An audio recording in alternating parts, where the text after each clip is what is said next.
علیکم ورحمۃ اللہ وبرکاتہ۔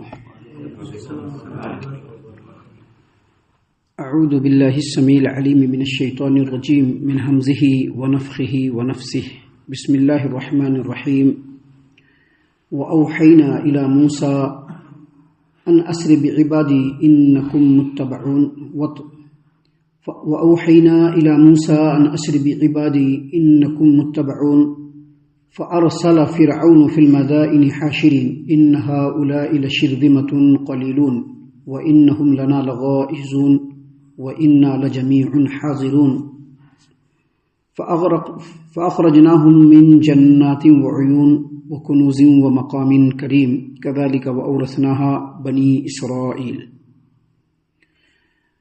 محترم سامعین کرام، سورۃ الشعراء سورہ نمبر 26 اور اسی صورت سے آیت نمبر 52 سے لے کر کے 59 تک، یعنی آیت نمبر 52 سے لے کر کے آیت نمبر 59 تک ابھی آپ کے سامنے تلاوت کی گئی۔ اور یہ جو آیات ہیں وہ پچھلی آیتوں سے بالکل مرتبط ہے، جڑی ہوئی ہے، اور جو واقعہ سیدنا موسیٰ علیہ السلام اور فرعون کا ابھی آپ کے سامنے کنٹینیو تفصیل اور ترتیب کے ساتھ پیش کیا جا رہا ہے آیات کی روشنی میں، اسی سلسلے کی یہ کڑی ہے۔ سامعین کرام، اللہ تبارک و تعالیٰ نے فرمایا وَأَوْحَيْنَا إِلَى مُوسَىٰ أَنْ أَسْرِ بِعِبَادِي إِنَّكُمْ مُتَّبَعُونَ، اور ہم نے موسیٰ کو وحی کی کہ راتوں رات میرے بندوں کو لے کر نکل جاؤ، تمہارا پیچھا کیا جائے گا۔ فَأَرْسَلَ فِرْعَوْنُ فِي الْمَدَائِنِ حَاشِرِينَ، جب موسیٰ علیہ السلام نکل گئے تو اس پر فرعون نے اپنے فوج کو اکٹھا کیا، فوج کو اکٹھا کرنے کے لیے شہروں میں آدمی بھیج دیا۔ ان هؤلاء لشرذمة قلیلون، اور انہیں کہلا بھیجا کہ یہ مٹھی بھر لوگ ہیں۔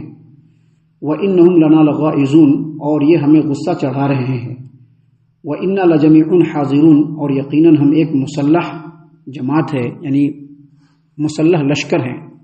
سامعین کرام، یہاں پر بہت ساری باتوں کو، بہت سارے واقعات کو ایک اختصار کے تحت نہیں بیان کیا گیا ہے، اور جیسا کہ اس سے پہلے جو درس ہم نے آپ کے سامنے دیا تھا اس میں ہم نے یہ بتلایا تھا کہ جب فرعون کے جادوگروں اور موسیٰ علیہ السلام کے مابین جب مقابلہ ہوا تو اللہ تبارک و تعالیٰ نے موسیٰ علیہ السلام کو حق کو غلبہ دیا، جس کے ریئیکشن میں جو جادوگر تھے وہ سارے کے سارے اللہ تبارک و تعالیٰ کے لیے سجدہ ریز ہو گئے موسیٰ علیہ السلام کی رسالت پر، اور اللہ تبارک و تعالیٰ کی حقانیت پر ایمان لے آئے، موسیٰ علیہ السلام کی دعوت کو قبول کر لیا۔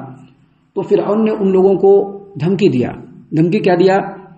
کہ تم لوگ جو ہے موسیٰ سے ملے ہوئے ہو، لہٰذا جتنے بھی جادوگر ہیں جو اپنی بات سے پھر کر کے موسیٰ پر اور موسیٰ کے رب پر ایمان لے آئے ہیں، ان تمام کو سولی پر چڑھایا جائے گا اور ان کے مخالف سمتوں کے ہاتھ کو کاٹ لیا جائے گا۔ ابھی جو دھمکی اس نے دیا تھا اس نے پورا کیا یا نہیں کیا، اس کے بارے میں بالکل وضاحت کے ساتھ کوئی بات نہیں ہے، لیکن اس سلسلے میں جو راجح اور غالب بات ہے وہ یہ کہ اس نے ضرور ایسا کیا ہوگا۔ کیوں ایسا کیا ہوگا؟ اس کی دو وجہ ہے۔ پہلی وجہ یہ ہے کہ بعض تفسیری روایتوں میں اس کی تفصیل ملتی ہے کہ ایسے ایسے اس نے سولی چڑھایا، ہاتھ کاٹا، جب مرنے لگے تو ان لوگوں کو جنت نظر آنے لگی، یہ روایتوں کے اندر آتا ہے، پہلی بات۔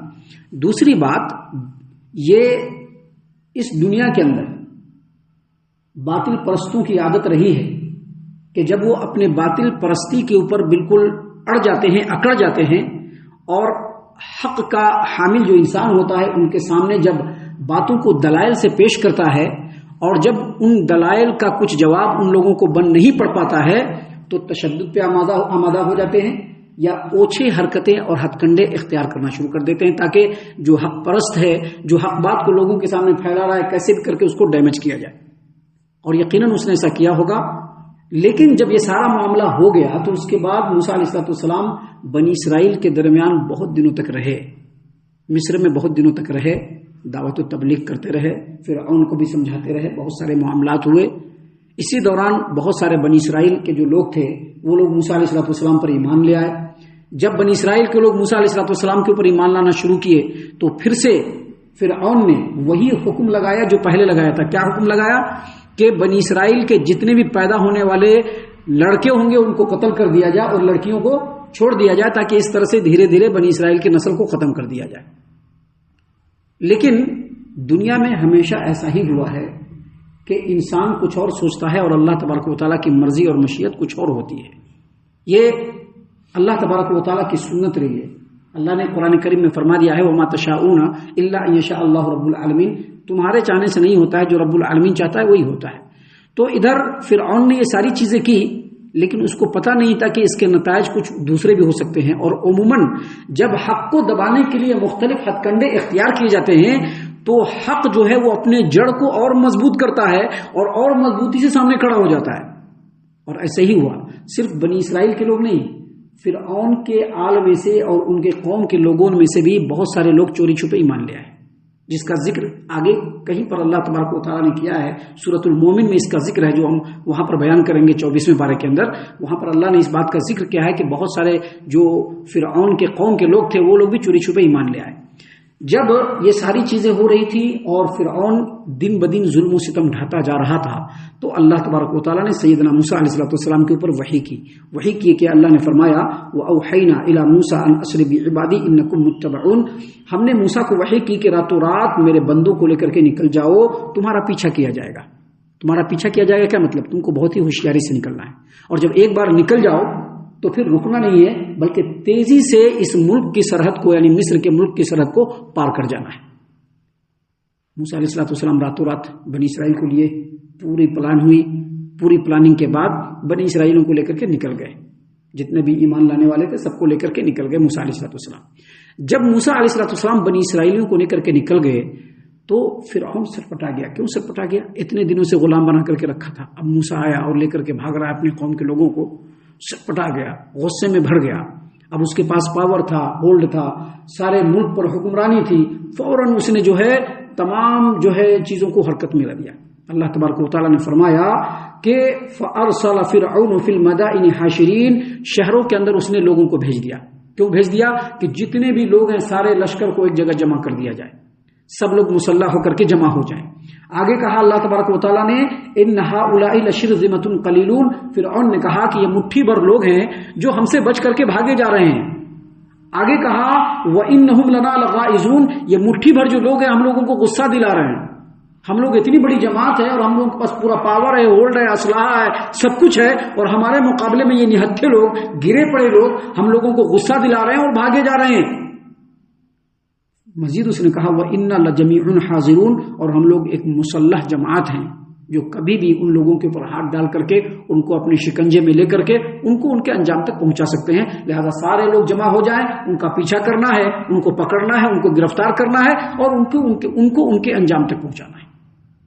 یہاں پر اللہ تبارک و تعالیٰ نے باتوں کو بیان کرنے کے بعد آگے جو اسلوب ہے اس پر غور کرنے کی ضرورت ہے. اللہ تبارک و تعالیٰ نے کس اسلوب اور کس انداز میں فرعون کے تعلق سے گفتگو فرمائی ہے. دیکھیے اللہ نے کیا فرمایا فَأَخْرَجْنَاهُمْ مِنْ جَنَّاتٍ وَعُيُونٍ، فَأَخْرَجْنَاهُمْ مِنْ جَنَّاتٍ وَعُيُونٍ، اس طرح ہم نے فرعونیوں کو ان کے باغات اور چشموں سے، وَكُنُوزٍ وَمَقَامٍ كَرِيمٍ، ان کے خزانوں اور بہترین جو ان کے مکانات تھے اس سے ہم ان کو نکال لائے.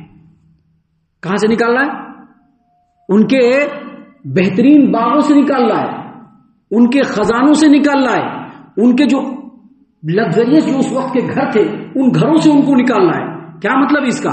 اس کا مطلب یہ ہے کہ اللہ تبارک و تعالیٰ نے یہاں پر فرمایا ہے کہ جب فرعون کو پتہ چل گیا کہ موسیٰ علیہ السلام اپنی قوم کو لے کر کے بھاگ چکے ہیں، فرار ہو چکے ہیں، یہاں سے بھاگے جا رہے ہیں، تو اس نے فوراً لوگوں کو جمع کر لیا.